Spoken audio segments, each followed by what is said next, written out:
Hello, beautiful gluebookers. Have you ever looked up and realized you've been scrolling for way too long? It happens to all of us.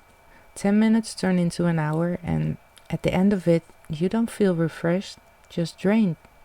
So, instead of scrolling and losing another 10 minutes to your phone, why not spend these minutes cutting, gluing, and playing with paper? I welcome you to the joy of gluebooking.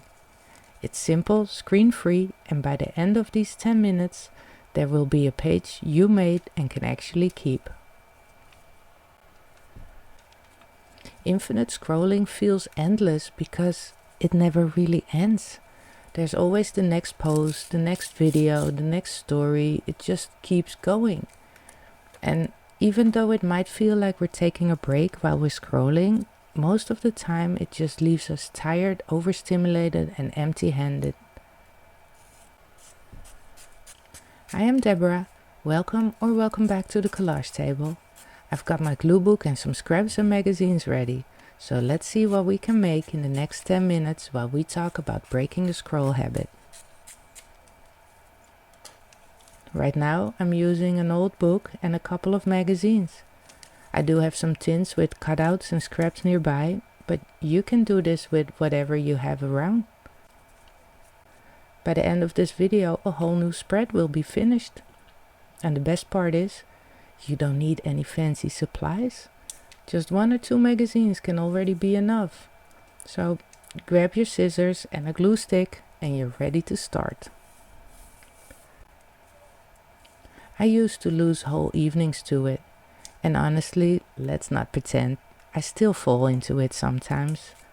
But I have something that helps me break the cycle, swapping the scroll for glue and paper. So, what is gluebooking? It's basically making a collage in a notebook. You can take whatever paper scraps you have. It can be old magazines or junk mail, receipts, packaging, random stickers, postage stamps, and then just glue them down. There are no rules, no expectations, and no pressure to make so-called art. It's about the process, not perfection. Just glue whatever pleases your eyes. It's your glue book. You can do whatever you like in it. Continuous scrolling can seem relaxing, but it often leaves you more tired than before. When I glue book, my hands are busy, my brain can wander a little, and I don't have to overthink anything. Instead of endless input, it's you putting something out into the world. It's calming, but also satisfying. You end up with a finished page that's yours. And honestly, it feels good to swap 10 minutes of scrolling for 10 minutes of creating. The one drains you and the other fills you up.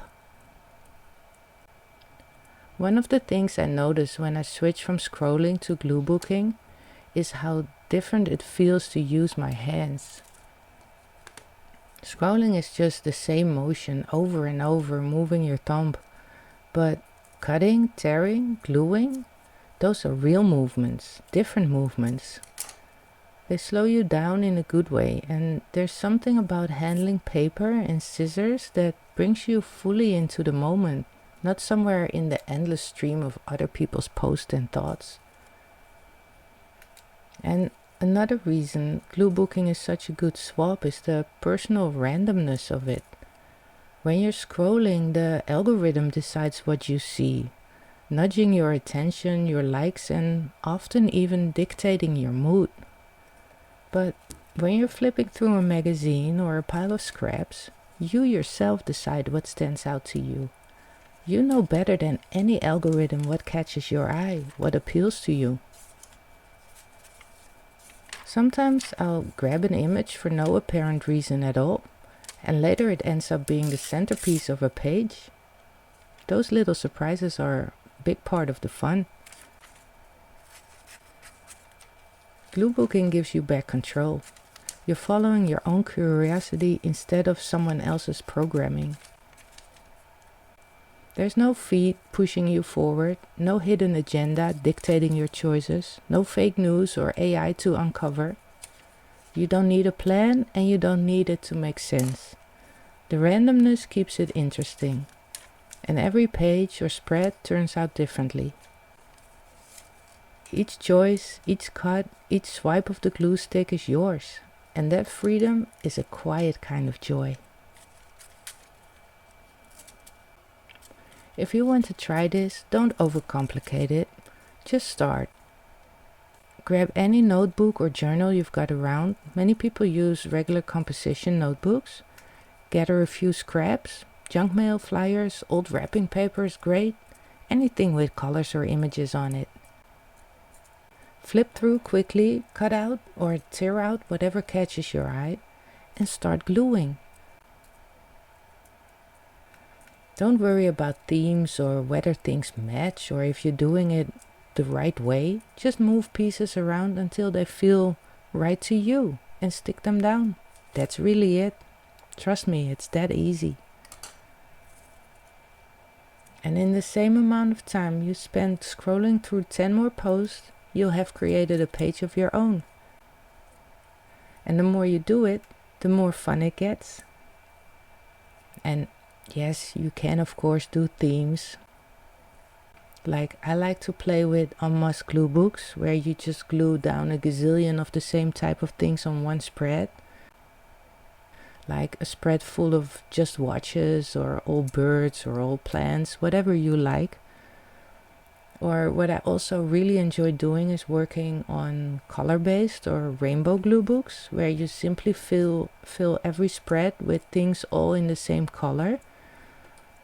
But even if you're just tearing out miscellaneous images and gluing those in a book randomly, you are already glue booking when you do that. So for me, glue booking has really become a way to step away from screens and slow down. I still get caught up in the whole rabbit hole scrolling, but this gives me a way out. When I finish a page, I feel calmer, more grounded, and it's something I can flip back to later. In another video just recently, I talked more about how glue booking helps me manage my anxieties and stress levels.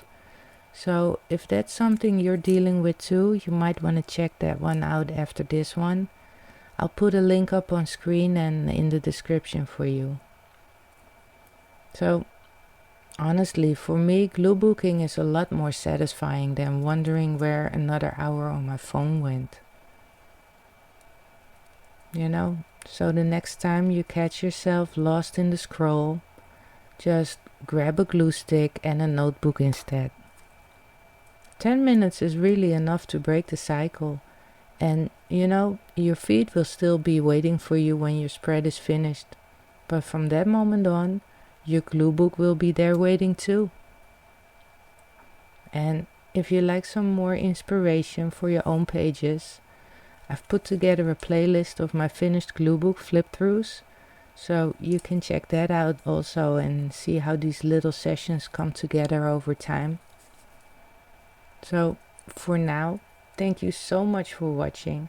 I hope you have a fabulous rest of your day.